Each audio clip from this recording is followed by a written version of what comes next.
Tonight we are going to be talking on Hebrew for Fun and Profit regarding the fulfillment citations of the New Testament. Did Jesus really fulfill all these prophecies? Were the New Testament authors lying, or were they simply mistaken? We're going to find out. Sit tight and don't go anywhere. We will be right back.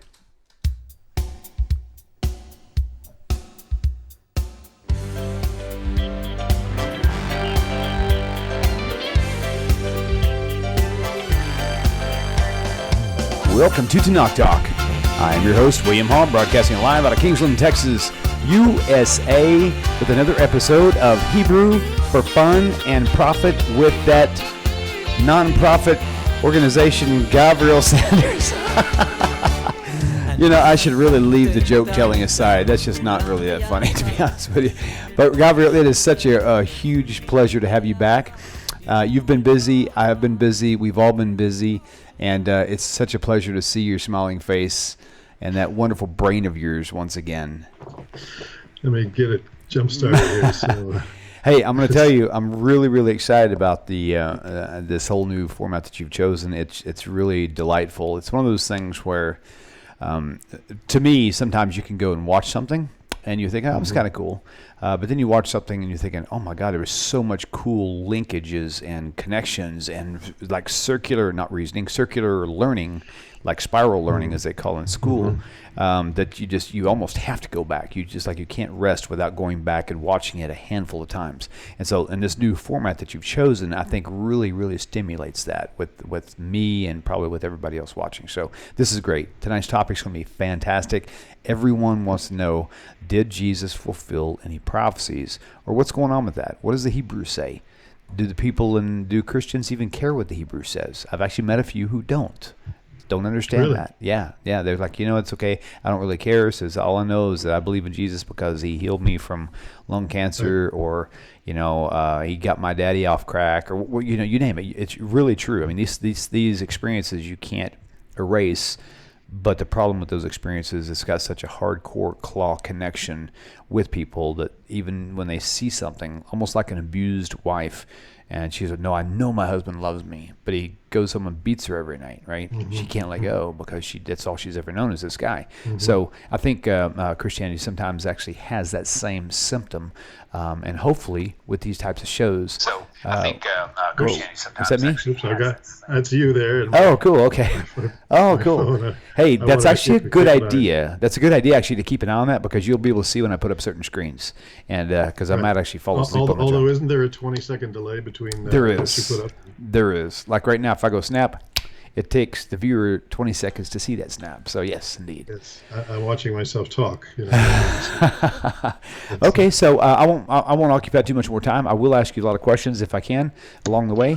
Good. Phone lines I'm leaving off because I'm certain that I'm going to have enough questions to satisfy everyone. Besides, a lot of callers, when they call in, they want to ask questions that are actually off topic. We want to kind of stay on point. So if this works out well and people really just continue responding like they have in the past about this, in your responses, if you want to say open the phone lines, and I get a lot of that, then next week or the next show, which might be in 3 weeks or so, we will open up the phone lines as long as we can keep it topic related. So that's where we'll go from now. Okay, Gavriel, my brother, such a good pleasure.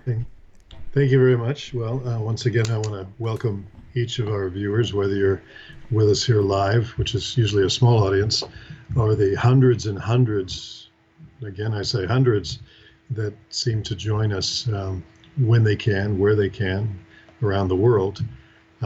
We've been getting larger than normal response to the topics that we've been discussing.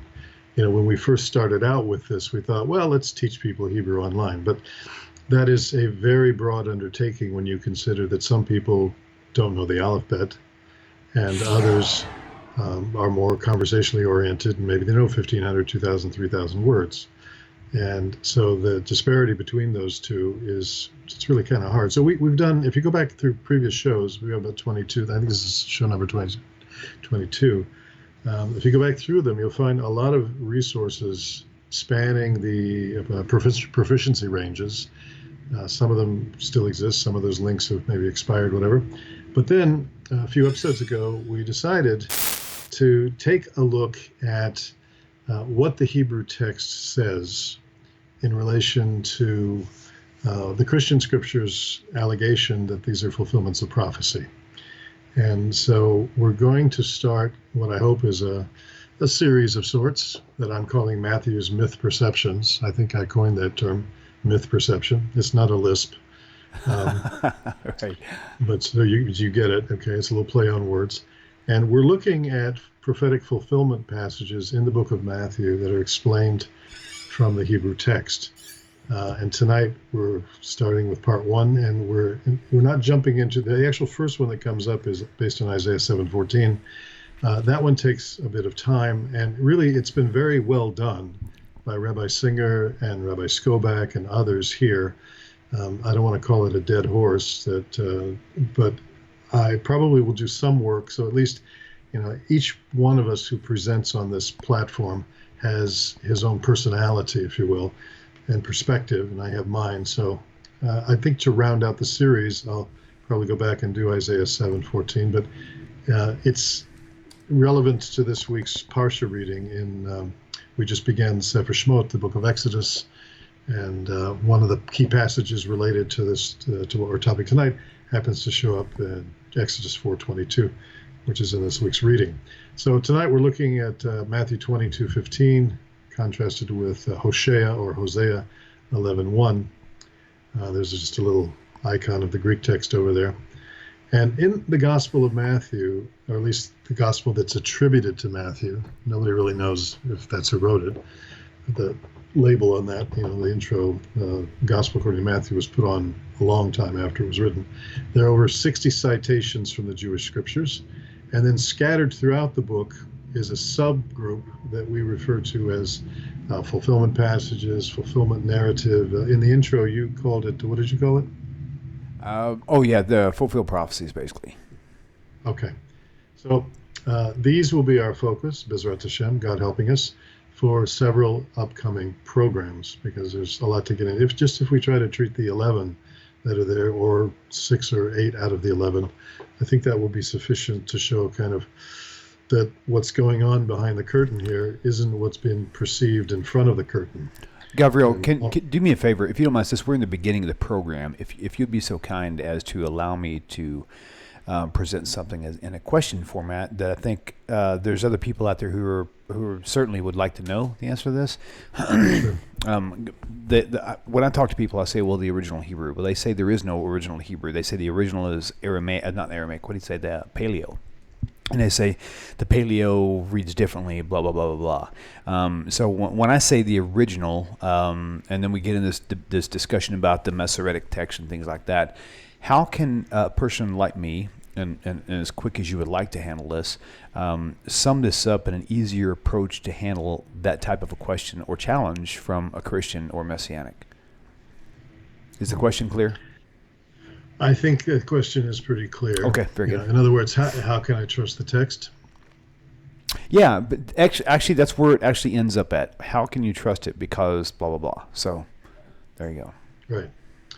So we know that when it comes to the Christian scriptures, there are, I think 5,000 is the number that I remember from my Bible college days. And for those of you that are catching us the first time, I'm not just a Jewish polemicist against Christianity. I was on the other side of the tracks as an apologist for Christianity for close to 20 years, and then had some major events change in my life.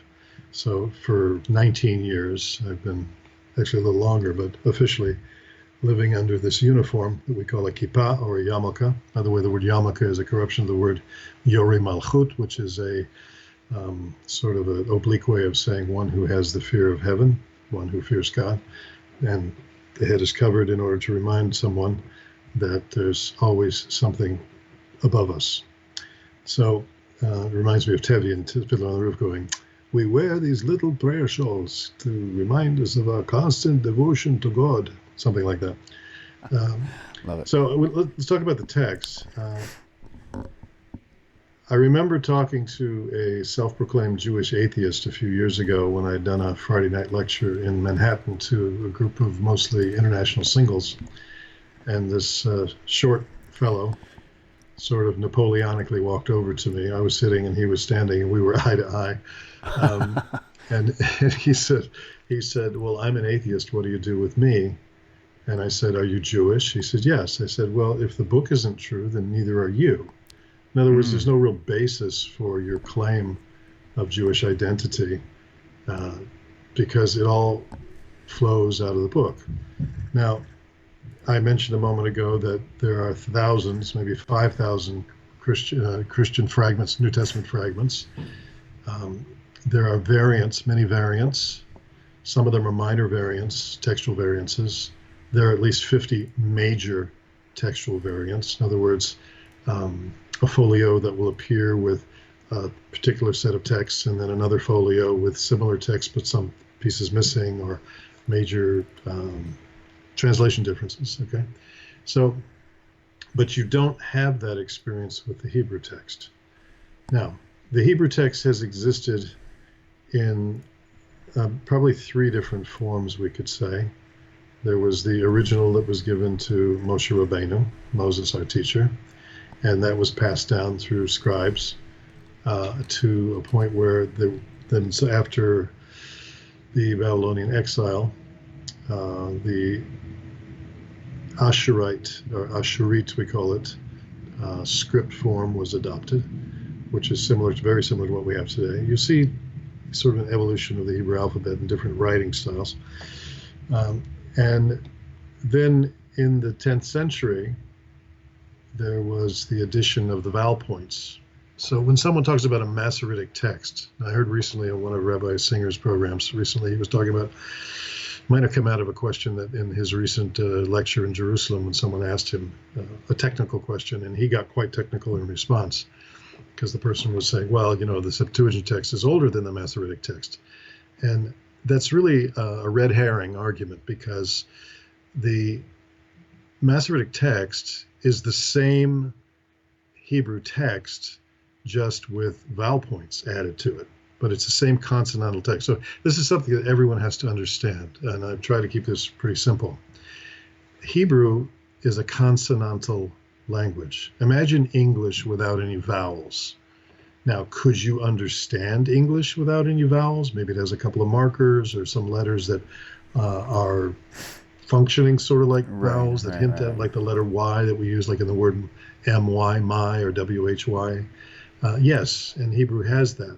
So if that's the nature of the language and everybody's used to that, then the people who know it, and they don't have any problem with figuring out what it means. Is it a headache for those coming from the outside to the inside to figure it out? Yeah, you betcha, because the same set of consonants could be present, it could be past. I'm thinking of verbs right now. It could be present, it could be past, it could be active, it could be passive. Depends on how it's vocalized, we call it, or what the vowels would be inferred under it. And so again, people that know the language, and people that don't struggle with it. I did for a long, long time. I was 24 years old when I started learning Hebrew. That was about 4 years ago, and you can see it really aged me and turned my hair white. I'm joking.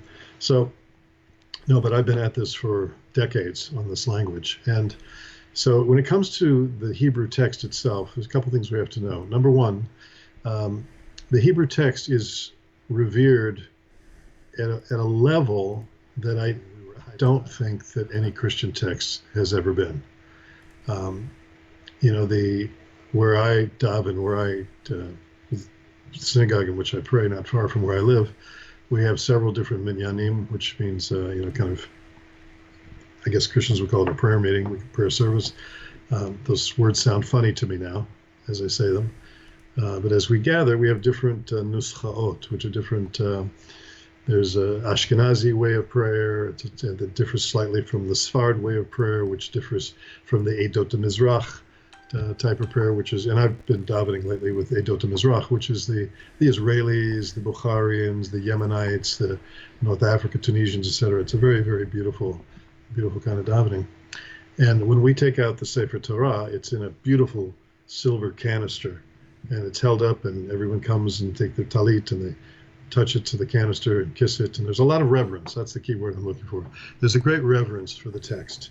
And I'm reminded many, many years ago, one of my first experiences in an Orthodox congregation, they were reading the Sefer Torah on Shabbat morning, and all of a sudden the reader paused, and they called up a child and said, "What's this letter right here? Read this word. What's this letter?" And the text actually had a problem. Something was wrong with one of the letters, so that it couldn't be pronounced properly. And they actually stopped the service, and they had to somehow find another Sefer Torah nearby. And later in the afternoon, we regathered and reread it in what was known as a kosher text, because that text had become what's called pasul. Pasul means disqualified. So actually, by the way, this keeps reminding me, because I found some guy in Los Angeles many years ago who was buying these pasul texts and selling them to Messianic congregations. Can you imagine that? Wow. So there's the Messianic congregations all over the country that were buying these cheap Sifrei Torah, these Torah scrolls, and instead of them going to what's known as a geniza, which is where they should be buried, they should get a proper burial. That's what you do with a Sefer Torah that's pasul, or old Sfarim, old texts, old books. Like, for example, I have this art scroll commentary on the what do you call them in English? Treyasar, the minor prophets. Oh yeah, the three minor prophets, right? Yeah, the minor prophets. So if this Sefer got worn out, because it has the Hebrew text in it, like you see here, and Hashem's name in it, I'm required to turn it over to a service that will properly bury it. I need to ask you a question, and perhaps in wisdom, I might wait till after the show to ask you this, but I need to ask you now because I won't remember after the show. So I understand that problem. I didn't have this problem about 5 years ago, but for some reason nowadays it's like, if you got a thought, get it out pretty soon. So we bought a Torah scroll, a nice sized Torah scroll, about 5 years ago. And it's got replaced. You could tell there's some new parchment in it where there were some pieces that were damaged, and they replaced it, and they repaired it, if you will. I doubt very seriously that it's kosher because of the modifications that were done to it. But is it? Now that I'm talking this out, I don't even want your answer because I'm thinking to myself, there's no way we're getting rid of this Torah scroll. But in my mind, I'm kind of wanting to know really what I should be doing with it. Anyway, so maybe we should talk later. That is a separate discussion, but I haven't really answered your question properly. Let me try and get to it simply. Okay, thank you. The level of reverence for the integrity of the text, of the Hebrew text of the Jewish Bible, the Hebrew Scriptures, is higher than just about anything you can imagine. If you saw the movie years ago, as I did, Frisco Kid. Oh yeah. With Gene Wilder, and the famous scene with the Native Americans where he, is willing to die for Torah, and he's stretched out on a rack and they're laying him back on the fire, and the chief says, "Would you die for Torah?" and he says, "Yes, I would," and that has happened for sure. So the idea of integrity of the text is huge. So if you compare Christian texts historically from around the world, you're going to find major variants, many variants, and some major variants, as I talked about. If you compare Torah scrolls from around the world, from various places and various times historically, you'll find, I think somebody told me, it might have been Rabbi Singer, we might have been talking about it one time, but I can't attribute this to him without confirmation. I think it was like maybe 9 letters that were different, 9 letters, and they were like a Yud and a Vav, and we have some variant readings where we have something called Ktiv and Kure, where there's what's written is pronounced different, said differently, and vice versa, and those are noted, those are marked, and everyone knew what those were. Sometimes there's special markings or dots that appear over. So all the scribes knew what those were. And so, the uninformed person comes to the text and with a critical eye and a critical mind, without the understanding of the enormous integrity. So if a scribe, a scribe of a mezuzah or a wedding document called a ketubah, or a sefer Torah, or anything else that can, or tefillin, that goes on the head and the arms, the phylacteries as they call them. If there's an error made in those, then it has to be. If it can't be fixed, right, then it has to be buried. So it has to be very, very accurate. That's why Right. an accurate Sefer Torah costs as much as $40,000. Right. Because it can take as much as a year For a new to one. produce. Yeah, and Right, I've seen it done. It's very, very exacting science with the shape of the letters, The size spacing of the letters, the tagim on the top of the letters, etc. Right. So again, it is, and the person has to be a Yoreh Shamayim, has to be a God-fearing person.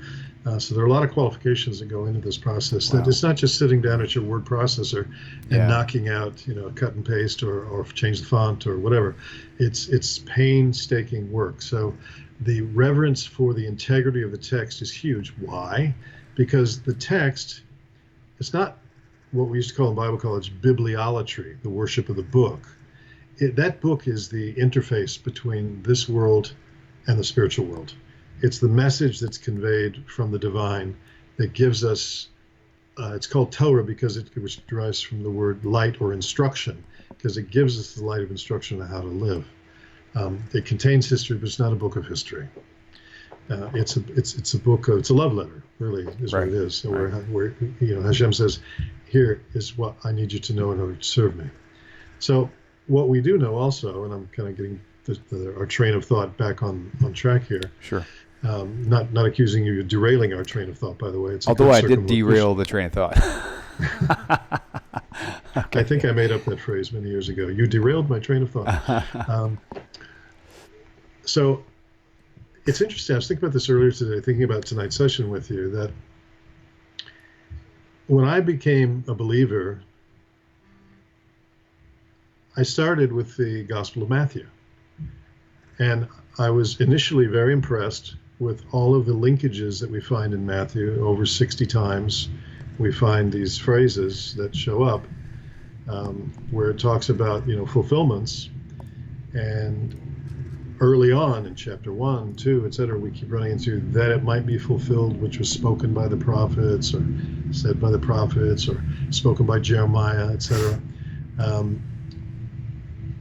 And so I immediately saw, like this one here, that's a quotation of Isaiah 7:14. By the way, I'm going to flip through these 11 of these here and pay attention to two things in color. Okay. One, the recurring phrase on the left in red, that it might be fulfilled, and then the blue text is just the attribution of who supposedly said this. So you can kind of study this and see how it goes. You don't have to memorize all this or spend a lot of time because it'll be here on the video if you want to go back and look at it. And if anybody wants a copy of the PowerPoint, I'm happy to produce a PDF of the PowerPoint, and you can write to me at gavrielsanders@gmail, and I'll give you that at the end of the program. And I'll be happy to send this off to you freely. It's no problem. So we see that's the first one in Matthew. And next, another one that comes up, and this is the one we're going to talk about in a few minutes, from Matthew 2:15, which is a quotation of Hosea 11:1. Again, non-attributed in this place. It just is spoken by the Lord through the prophet. So all of these are in Matthew. I notice there's like verse Yes. numbers, but there's no title. Okay, so Right. so All of these are in Matthew. Okay, And got so the reference that you see at the end over here is Matthew, where Okay. you find it, Matthew. Here's another one that we'll be studying based on Jeremiah chapter 31, verse 15, about Rachel weeping for her children. So here Matthew does attribute it to Yirmiyahu or to Jeremiah. Another one that, and this is a very controversial one because this is one that disturbed me when I went looking for the source and couldn't find it anywhere. We all know about this one.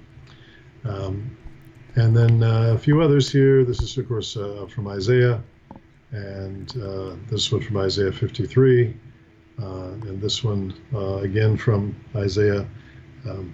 3 of these so far attributed to Isaiah, and this fourth one also attributed to Isaiah. It's interesting how Matthew does that. And then we go to the last ones here.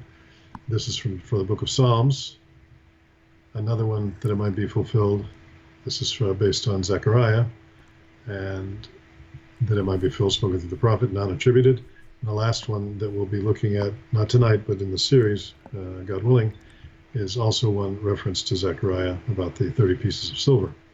So other passages from the Jewish scriptures are sometimes cited in Matthew, preceded by a couple of phrases like, "it is written," or "have you never read?" So with those, plus these, you come to a little over 60 different citations in Matthew. which is partly why Matthew has been called the gospel writer to the Jewish people, because of the heavy weight of passages that are drawn from the Jewish Bible. Technically speaking, I mean, a lot of them come from the Septuagint, and that's something we're going to look at here in a moment. So our focus today is on Matthew 2:15. This one, which anybody who has even a little bit of literacy in the New Testament, anybody who's been in a hotel, couldn't sleep one night and made it at least into the second chapter of Matthew with the Gideon's Bible, which certainly have seen this. And he was there until the death of Herod. In other words, what's this whole issue about Herod? Okay, so the Magi, the three wise guys, as I heard somebody else say, the three wise men come, the Chachamim, as they say in the Orthodox Jewish Bible. The Chachamim, the wise ones, come to Bethlehem, give their gifts, and they depart. And there's the whole issue of what the Catholics call the slaughter of the innocents, the killing of the male babies. And the angel comes and warns Joseph in a dream, and they're supposed to go down to Egypt and stay there until the death of Herod.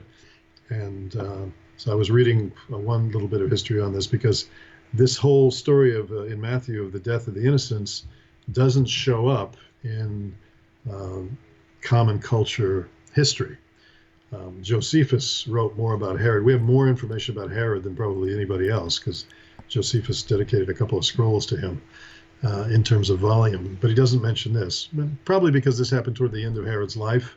And Herod was hanging out at his winter palace, which was down near Jericho. He had a hippodrome there, and he gathered a large number of Jewish sages there. And his goal was that when he died, he knew he was dying, he was sick, and that when he died, he was ordering all of those sages to be killed. He said, when Herod dies, I want hundreds and hundreds of families here in this country to be weeping and mourning by killing all these sages. So it's estimated that Bethlehem at that time, according to one demographer, was about 1,500 souls that lived there. And so maybe it was, there couldn't be hundreds of boy babies between infants, but between birth and 2 years old in a small village like that. So maybe by one estimate it was 12, 15, 20 babies, if that. But at any rate, the point here is that the Holy Family, as the Catholics call them, Joseph, Mary, and little Jesus, go down to Egypt and stay there, not just to avoid the issue of Herod, but also the slaughter of innocents, but also to fulfill a prophecy. And of course, anybody who just casually reads it goes, oh, look at this. It says, out of Egypt have I called my son. And you know, as well as others, that there's more to this than meets the eye. Right. Now, we have to pause a little bit and talk about the Greek text. And my Greek is a bit rusty. I took 3 years of Greek in Bible college, and I can still sort of read it, as it were, but I spent light years more time in Hebrew. But the point here is that the top part is the first. Let me mark this.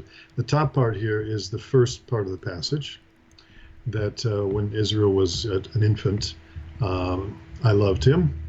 And then it says here, and out from Egypt, this is my translation of it, I called back the children of him. I actually did a comparative translation earlier. So this is from the Septuagint text, the standard Septuagint text that's used today. So now there's some problems with this, because one of the first things you see is I called back, right? Not I called. And it says here, ta tekna, which is not technology. It's the children. It's not singular. And of him now. And so there's a lot of questions that come popping up. I don't have time to treat them all, but I wanted to just then also bring up here. Can you see this on the screen? Is it? I can. Okay. Yep. I can make that. Actually, that's even better. Yeah, for sure. Okay. So this is the text from a interlinear or parallel edition of the Greek text and the English text. And I put it here so you can compare it. So we have this word ex, which means out or out of. Here's Egypt. Here's ekalesa, which is different than metakalesa. And then ton, the huion mu, the son of me. But notice the difference it is. This and this is not the Hebrew text. We're talking about a difference in the Greek text. There's obviously somebody's been tinkering one way or the other. So if this was the extant or the existing text at the time that Matthew was around, he didn't use this one. He used some other version. And this happens in other cases with Matthew, where it's, of course, but we know also the big argument about the Septuagint was, well, wasn't this done by the rabbis that all miraculously gathered and produced this? And everybody knows today, anybody who knows anything about the history of this knows that those rabbis did not produce the whole Hebrew Bible into Greek. Right. They translated just the Torah. Pentateuch, the 5 books of Moses. That's what was done. The introduction, English introduction to any Septuagint. Look at the Zondervan edition, which I have a copy of somewhere if somebody wants a copy of it. And they talk about how the text that's not part of the Pentateuch is an inferior text, and how in particular the book of Isaiah is particularly vulgar. And I don't mean vulgar like lewd. I mean vulgar like sort of street language, or right. just very sloppy language. That's what they talk about. So first thing we run into here is that there's something funny here with the Greek text. And I'm going the wrong way. So let me reduce this back down. Okay. And move ahead. There we go. Next slide. So I want to now go to the Hebrew text of Hosea 11:1. And bear with me, those of you that don't read Hebrew, and I'll put an English translation underneath it. Here's the word ki, which can mean when or because. Has some other translations as well. Since. Ki na'ar. Na'ar is a word for youth. Or lad or something like that, right? Yeah, youth, lad. Yaakov is called, Yitzchak is called a lad when Avram took him up to Mount Moreh. Ani v'ha na'ar. I and the lad. So, ki na'ar Yisrael. So when Israel was a lad or youth, ve'ohavehu. I loved him. Right. This is for the technicians among us, this is also known as a conversive vav. This is written in like a future, looks like future, but that vav throws it into the past. That's one of the hardest things I had to figure out with Hebrew, was this vav that takes a verb in the past, but it means future, and a verb in the future, and it means past. But there is no technical future form. It uses a participle. Yeah, it's very technical. But just take my word for it. This is very easy. You can find this corroborated elsewhere. Ve'ohavehu means I loved him, or I have loved him. So when was a lad, Israel, and I loved him, Umi Mitzrayim, Karati Livni. Now, this Umi Mitzrayim is very interesting to me, because all the Christian translators, with the exception of one that I found, translate this in out of, because the word, this letter mem that affixes to the front of, it's a little kind of particle that prefix that is a preposition that connects to the front of a word, can mean from, and it can mean other things as well, and it can mean out of, but mostly it means from. Umi Mitzrayim, Karati, I have been calling, Livni. Now, when we throw this up with the English translation, since a youth Israel, I have loved him, and, right here, from, or since, Egypt, I have been calling to my son. Now, Matthew doesn't say it that way. If we go back over here, he says, out of Egypt have I called the son of me. We go back to this, and this says, very, very, very critical to note, to my son, livni. So if it were going to correspond with what Matthew said, then it should say, Umi Mitzrayim, Karati, et b'ni, my son, or the son of me. The word et would, for that particle in here, which is an untranslatable designation of a direct object. It's not there. It says livni, calling to my son. And let's take this a little further. So what I did was, Hebrew structure uses something extensively known as parallelism, and we did a program on parallelism, and I have a pretty good article, maybe 2 articles that I wrote for a local paper on the subject of Hebrew poetry, Hebrew parallelism. If you want to just, say, hey, Gavriel, can I have that? I'm happy to send it to you. So it's where there's sort of a harmony or a rhyming of ideas and a repetition of one set of phrases or ideas restated in parallel form. So we could say something like, A, B, C, A, B, C. For example, God loves the righteous, the Lord favors the just. That's parallel, where God and the Lord and favors and loves and the righteous and the just, those parallel each other. That's one type of parallelism. There's three major types of parallelism. I won't go into all of those, unnecessary now. But I looked in here to deeper structure of Hosea 11:1, and I asked myself, is there a parallelism that we can identify in here? And the answer is yes, we can. We can see that ki na'ar, since or when a youth, parallels this idea umi, and I deliberately put this hyphen in here to separate the word Mitzrayim, Egypt, from the and, from, or since, because it doesn't mean out of here, because he would have used another completely different word, hotseti, I took out. Lahotzi im yad gedolah v'zroa netuya, to upraise arm and outstretch his hand, outstretched arm. It doesn't use that. It says umi, and it's like a time reference here. And so this is a time reference. Israel's a youth, and here's a parallel idea of when was Israel a youth? When it was in Egypt. And here we have Israel corresponding to Bani, or Livni, to my son. And here are two actions that parallel each other. Ve'ahavehu, I have loved him. And how has that love been manifest down through time? I've been calling. Now, if you read the fuller context, both before, starting like, let's say, Hosea 10:15, which is the verse preceding this, and then going into Hosea 11:2, 11:3, you'll see that the whole context is about Hashem inviting his people of Israel to return to him, to do tshuva. And he talks about how they built idols, and even though I've been calling to them, they went and they built idols. That has nothing whatsoever to do with anything messianic whatsoever.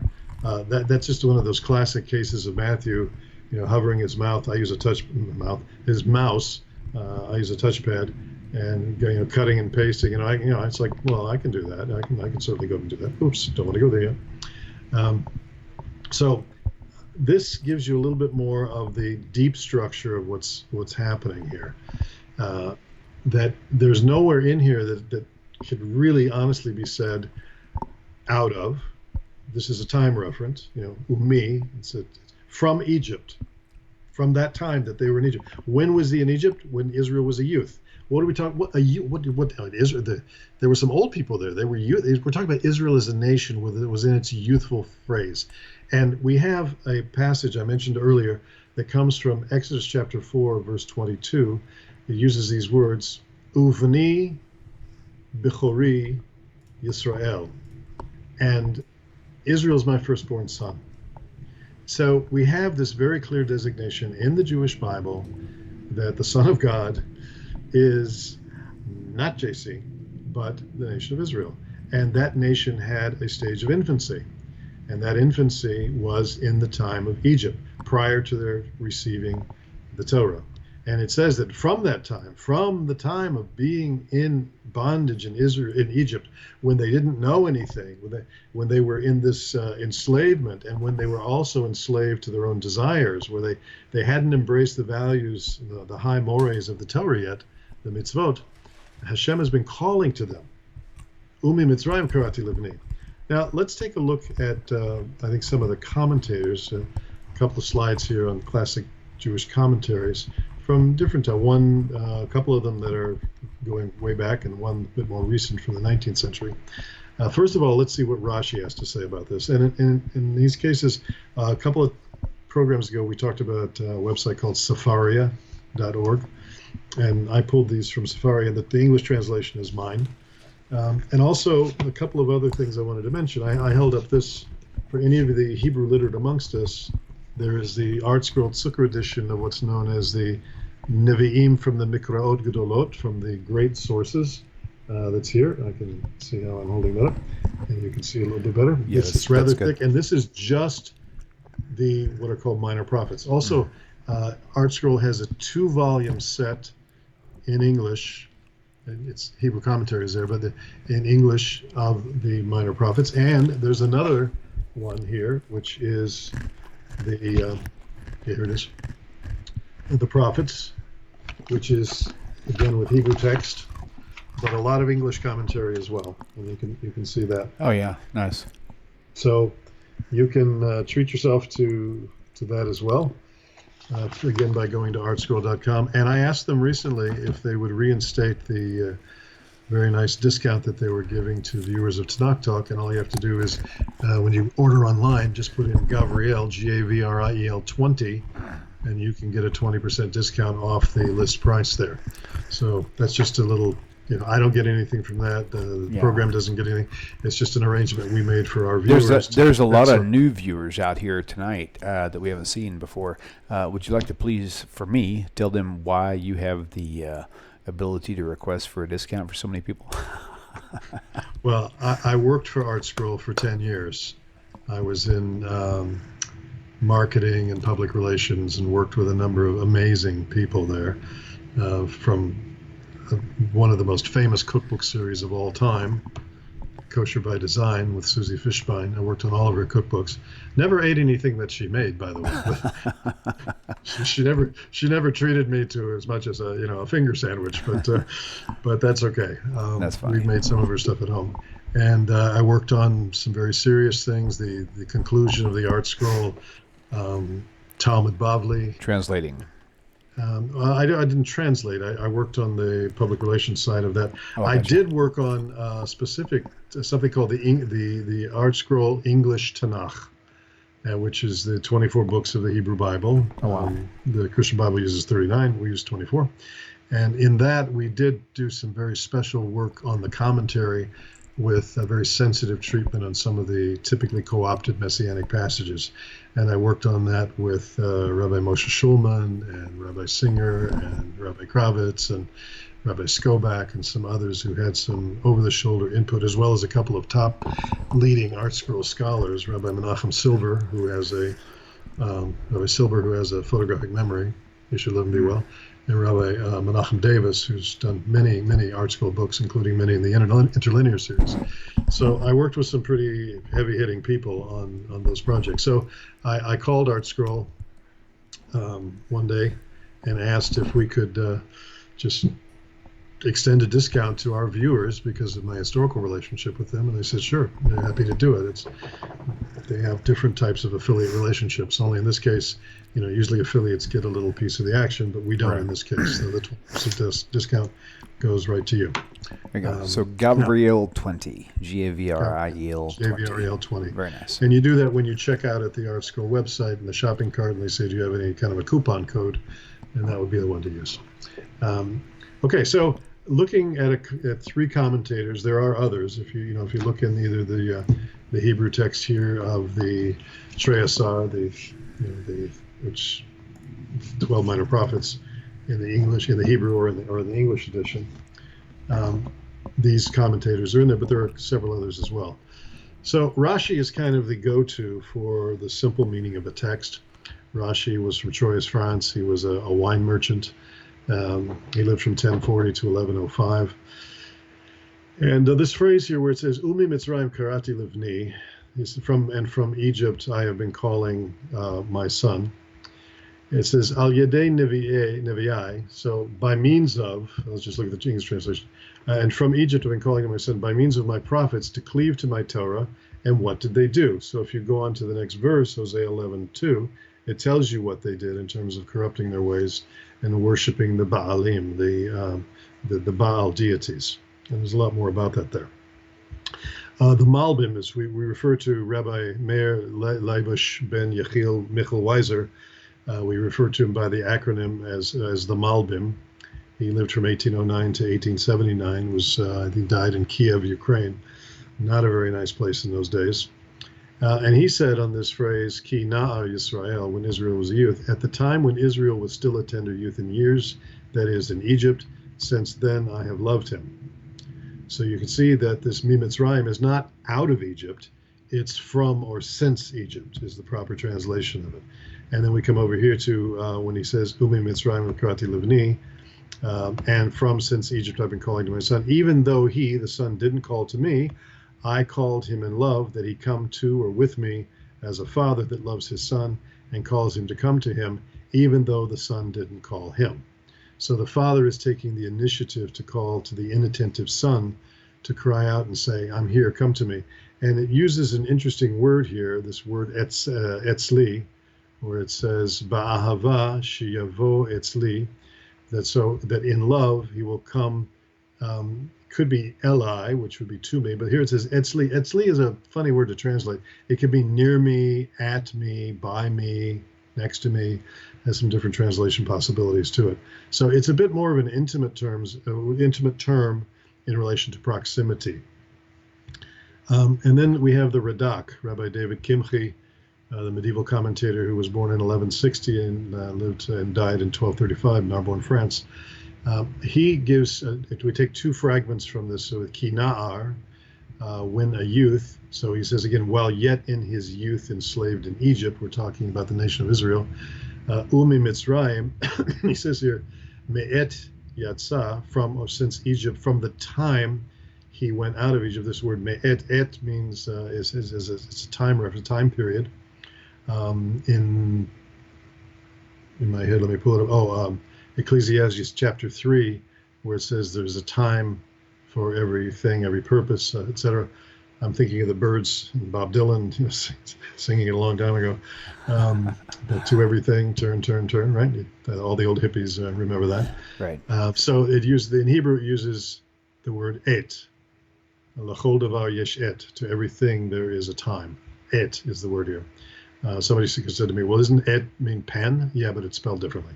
There's also the word et that's a direct object marker, and that's with an aleph. So sometimes same sound, what are known as homophones, like here, here, or two, two, and two. So Hebrew has homophones also, but I'm getting off the track, back on the track. So from the time he went out of Egypt, I have been calling my son, which is to say, I have sent to him my servants, the prophets, to call him to return to me. And that is, of course, a consistent thread that we see down through the ages. And we walk through the pages with those sages of the ages, the prophets. I heard an old Baptist minister say that, by the way. It's a walk through the ages with the sages in the pages. Pretty good stuff, right? So, but this is it. I mean, this is really kind of this is the case what we're talking about here. I hope that tonight in this somewhat meandering conversation that you and I have had, that we have made the case that Matthew really just snipped a piece and tried to create, to attribute a prophetic basis to an event that he ascribes to the life of Jesus, and saying that that was a fulfillment, when it has absolutely not. There's not a smidgen, not a scintilla of messianic inference in this, not by anybody.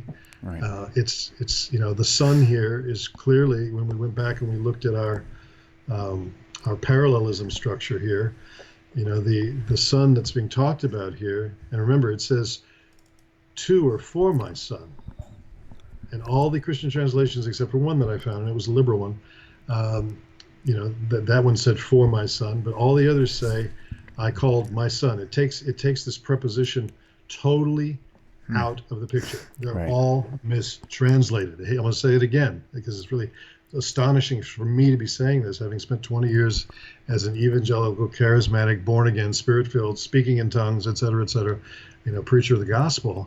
But to say to you, it's so clear to me that the text has been tampered with. And so who are you going to, what are you going to believe? Are you going to believe the tampered text of the New Testament, or what I call not so New Testament? Or are you going to go back to the integrity of the Hebrew Bible? And so that question then has other implications. I mean, for me, it meant I had to make some pretty serious life changes. Right. And eventually I did. I mean, it wasn't overnight. When I left the church, it was a lot of chaos and frustration. And I went into 8 years of sort of practical agnosticism where I wasn't really much sure of anything. I tinkered with this and played with that and dabbled with this and played peekaboo with churches and trying to figure out what to do. But eventually, I found my way into a synagogue to study. I began with something very liberal, which reminded me a lot of like the United Presbyterian Church. Very liberal Jews and very liberal, old line churches are very similar in terms of their perspective. They just want to have a good time. And then eventually I found my way through another conversion process into living under this 24/7. Right. So, Right. do you have any questions that have come up? I see somebody just put up something about Bart Ehrman. I haven't been noticing the questions here, but I've been kind of like following it along somewhat, not in depth. I know Bart Ehrman is now, I guess you could say agnostic or atheist, but he's an incredible teacher in the sense of teaching why he doesn't believe in the New Testament. One thing that I've noticed about Bart Ehrman, from what I can see, is that he kind of fits the profile of so many who, when they find out that the New Testament was fake, they throw everything out. They throw the baby out, they throw the bathwater, they get rid of everything. And I think that's what he's done. I think if he would spend less time now that he's ruled out the New Testament, and he spent more time actually investigating the Hebrew Scriptures along with history and along with everything else, I think he would probably be pulled back into Tanakh. That's my opinion, of course. I see. Well, it's very interesting to take a moment now to watch the chat that's flowing by. I haven't paid attention. I did see the funny comment about somebody from India accusing us of trying to convert people. No, we really don't. Right there. It's just totally inaccurate. Right. And completely. Somebody here has a question about where to get learning basic Hebrew. So. Keep your monkey gun. Yes. Okay, so Gustavo, if you will write to me at Gavriel Sanders. Here, let me bring that up for you. Here it is on the screen. If you'll write to me at this email address, then I would really be happy to direct you to some resources. One of the things you could do, it's a bit time consuming, but if you go back through some of the 21 other programs, or really I'd say maybe the first 12, 13 programs in Hebrew for Fun and Profit, that's part of this whole content, this sort of channel, if you will, on Tanakh Talk, then you'll find a lot of things there to help you. The resources today are dizzying. Now, my professional job, my day gig is I teach Hebrew from the lowest levels to honors level in a private high school. And I help other teachers as well with certain language strategies. That's my gig. That's what I do. So I'm in Hebrew all day. So, and my effort is to help people to learn it in a way that's within reach. So, at any rate, if anybody else has any specific question that you want to throw up on the chat screen right now, I have the phone down below me here where I can kind of see what's scrolling by. I'll be happy to dedicate a few minutes here just to answer any quick questions related to what we talked about. I'm going to put a link. I'm not sure if they can copy and paste it, but Gustavo asked, Gavriel, first-time viewer on your video, I have a simple question, really. Where would I start to get more in-depth with Hebrew specifically, or basically learning Hebrew? So I just put a link up there for you, Gustavo. It's actually a link to some stuff that I have got for some really, really, really entry-level, like I guess you could say kindergarten stuff, which Gavriel Sanders could do like a way better job than I could, but it's kind of teaching from a non-book perspective because I'm not really good with books. But he is just do send the email, any questions you have for sure, to gavrielsanders@gmail.com, regardless of the level of Hebrew you want to learn, whether it's an entry level, intermediate, whether it's more of a scholarly perspective. He can certainly answer any question you have and even direct you to proper literature, things like that, guides, PDFs, whatever the case may be, whatever you need. He can certainly help you with that. So, see, Gustavo says, I tried your way to Tanakh Talk, LOL, got a bit lost. That's where Gavriel Sanders comes in. So somebody was asking a question about work or something after high school. I'm not exactly sure if you could go back and take a look at that. Yeah, let me see. What was the context? It was about 3 questions up, if you can see. Okay, let's see. Let me keep going back. And for the viewers out there, in a case like this, when you get to start. Okay, so if you will actually type in @Tanakh Talk, then I can scroll really fast and just find the big bold blocks that actually have that in there. So if you have any specific questions in the future, please do that for me. Okay, I'm looking right now for these things you're referring to. I don't know for sure where I can find them. That's okay. Now, if the person can ask the question again, Yeah, if you're watching, sure, just put at Tanakh Talk, @ Tanakh Talk. So there's a person asking now about there's a Messianic Jewish Bible called the Orthodox Jewish Bible, Oh yeah. and asking if I can debunk it. Well, you know, I haven't spent a lot of time with it. I actually referred to it earlier today when I was preparing for this particular session. It's really humorous to see what they've done, because all they've done is transliterate a bunch of different Hebrew words and just sort of throw them randomly, almost haphazardly, into the text, whether it's narrative or poetry, whatever. They just sort of throw these things in there, and so instead of saying, the wise men, like when I looked at about the wise men coming to Bethlehem, so they'll say the Chachamim came to Beit Lechem, as if that's going to somehow convince someone with Jewish biblical literacy that's going to convince them. Oh, look, it's in Hebrew; it must be true. All of the same issues that exist in the English text, the Greek text, whatever, that in the New Testament text, they're all still there. They don't solve any of them. So just putting it just reminds me of when I went to visit a Messianic congregation in Toronto a number of years ago.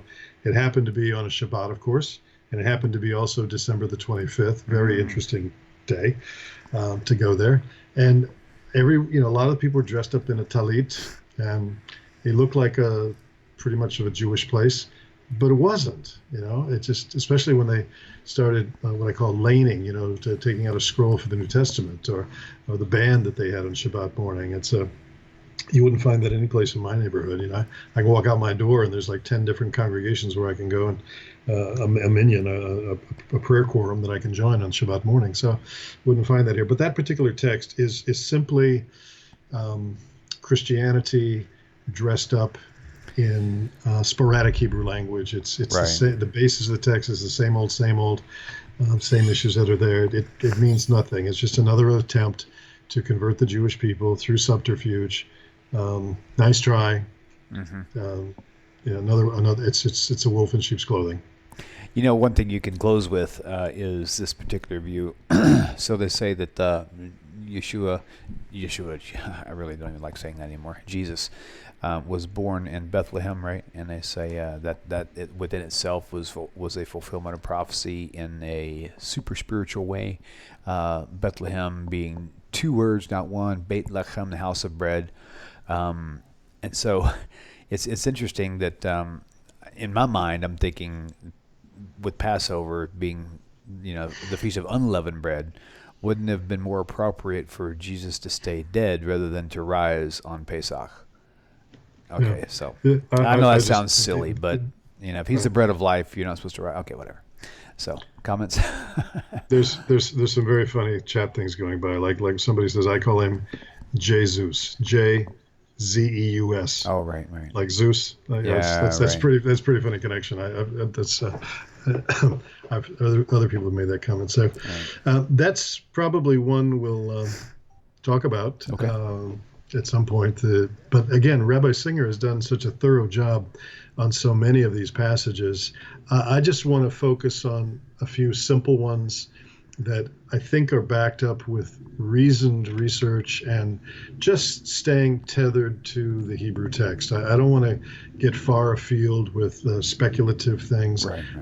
My whole faith in everything that I live, breathe, and do and think is based on the integrity of the Hebrew Bible and the God who authored it, and gave me an opportunity to join this tribe and be part of the exciting miracle of the Jewish people. And let me just mention, for anybody who's considering that process or just wants to see some evidence of God at work in the world through the agency of the Jewish people, if you'll just Google this phrase, "The Seven Wonders of Jewish History," by Ken Spiro, Spiro. He's from Aish Torah in Yerushalayim.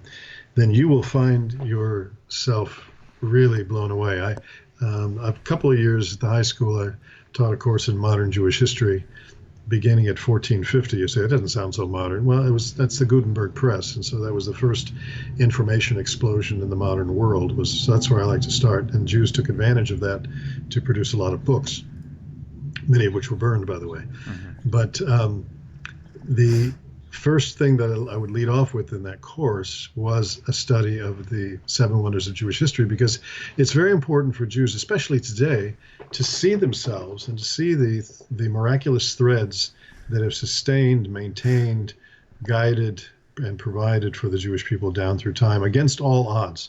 There really should be none here today, or very, very few, sort of like, just a few. And not the numbers that we have today. So take a look at that, 7 Wonders of Jewish History. We're giving you a lot to work on tonight. Right. I hope it's been helpful. Anybody wants to correspond, please be my guest and write me. I'll get back to you as soon as I can. Do I have a testimony video on how I left? Gustavo is asking. Our first episode, right? Yes, Gustavo. The very first one that we did in this series on Tanakh Talk, the first one, it was a good half hour, 40 minutes. We talk about it. I have a couple of others that are floating around out there in YouTube. Some of them are short, 3 or 4 minutes, and other ones like an hour and 20 minutes that I did for a Bukharian group in Brooklyn a few years ago. So there are a few things out there, so you can poke around. Happy to correspond with you as you have the opportunity. William, as always, I want to thank you for all you do to make this such a special time for so many people. Thousands and thousands of people are being touched by the impact, the footprint of Tanakh Talk. And I just want to invite I hope others do this as well. This is all done as a labor of love. Mm-hmm. There are no big hitters, no big supporters behind you. If you can, find your way to contribute $5 or $10 a month just to help subsidize some of the technical, the streaming, the technology side of what's done here. Nobody's making a nickel on this. Everybody's doing it from a good heart and goodwill, and that's as it should be. Right, William's done an amazing job of galvanizing and gathering together some very talented people from across the world to present the programming that you see here. And I guess it's the old preacher in me that feels like it's time to take an offering. But you can contribute. You can go to where if somebody wants to do that, William, is that can be done through PayPal or something? It can. If you go to TanakhTalk.com website, there is a donate. There's a donate button at the bottom of the very front homepage for PayPal. If you would rather do it through the mail, some people are not into the latest and greatest click and pay sort of thing. Feel free to send me a message either at TanakhTalkQuestions at gmail.com, or if you're on Facebook, you can send me a message there, and I'll send you the address to where you can send a charitable donation. So, and I appreciate you bringing that up. It's really. I try not to bring it up. So when others bring it up, it makes me feel a little bit more loved. So, thank you. No, I think that. It's very, very important to do that, because this doesn't happen from nothing, and a lot of course, has come from you and your family's pocket. And while that's lovely, I think we're big enough now that if 100 or 200 people gave as little as $5, $10 a month, coffee money, just to help out, and then it can make a big difference there, because there's more things that we want to be able to do as far as bandwidth and outreach, et cetera. And again, nobody's making a nickel on us. So we're just talking about keeping the lights on. Right. So if you believe in the vision of what's going on here and you feel like you can get behind that, or as we used to say in the old days, if the Lord is touching your heart right now, then reach your hand up to him and then reach down into your pocket and you pull out some quiet money now, no noisy money, and you put it in the basket as it comes by now. That's funny. You do that really, really well. We was good now. That's funny. Well, Gavriel, brother, I look forward to seeing you here in the next 2 to 3 to 4 weeks, however that works out best on your schedule with your busy school schedule and teaching others. I know you don't really have a lot of free time on your hands, so I really appreciate the time you spend us. Usually you can catch Gavriel Sanders here on Tanakh Talk at least once a month, and if we get to do it sooner than that, we'll be sure to let everybody know ahead of time. But thank you all for tuning in. Be sure to like and subscribe. Share the videos, but if you have subscribed to the Tanakh Talk page on YouTube, you're going to want to turn on the notifications, because if you just subscribe and you don't turn on the notifications, it's kind of like getting a YMCA card, but never actually going. So if you really want to be notified whenever I click record or go live, you have to turn on notifications. So do that, and then share the videos with your friends. And this will really help get the word out. So we're all going to be a light to the nation somehow. So shalom to you, Gavriel Sanders, my dear brother. Hang on a second. Gustavo says said that he didn't get my email. So Gustavo, I'm going to give it to you one more time. It's GAV as in Victor. I'm going to put it up on GAVRIEL Sanders, SANDERS. It's all one word, Gavriel Sanders at gmail.com. It is on your screen. I'll leave it up for just a moment. So, okay, Gavriel, love you, brother. Thanks for being with us tonight. William, thank you for your hosting. You do a magnificent job as always. We appreciate it. And to all those who make this a reality, bracha v'atzlacha. You should have blessing and great success. Amen. Shalom. Take care. I love it. See you guys. Bye. All right, take care.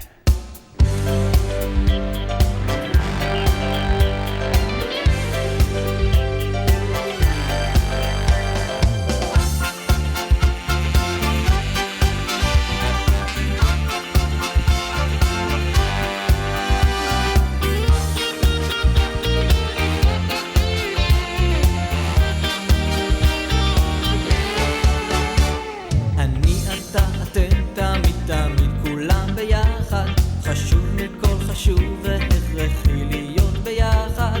איפוק זו העוצמה, ויתור זו הגדולה, השאיפה והכמיהה. אני אתה אתם תמיד כולם ביחד. חשוב מכל חשוב והכרחי להיות ביחד.